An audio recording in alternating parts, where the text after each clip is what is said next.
What it does is it moves the action points upstream because we have information now that wasn't available at the time of emotional intelligence around how the subconscious works and neuroplasticity, and that the subconscious is actually a network of neurons, it's not a mind, and that you can predict what the habits are going to be and form habits because you understand that myelin wraps neurons, and this makes them fire more accurately, more consistently, and that becomes the path of least resistance. That's why I say habits reside in the network of neurons. This was not known 30 and 40 years ago because the research had not been completed around myelin and myelination and synapsis and the synaptogenesis and how that happens. And all that comes together into a word, neuroplasticity. So if you want to know more about it, just look up neuroplasticity and go down the rabbit holes, and you'll see some of these phrases mentioned.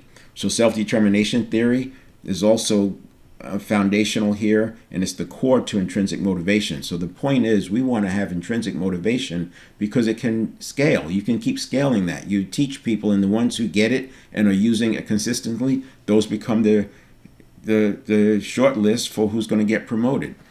Others who may not be their cup of tea, all organizations need steady eddies.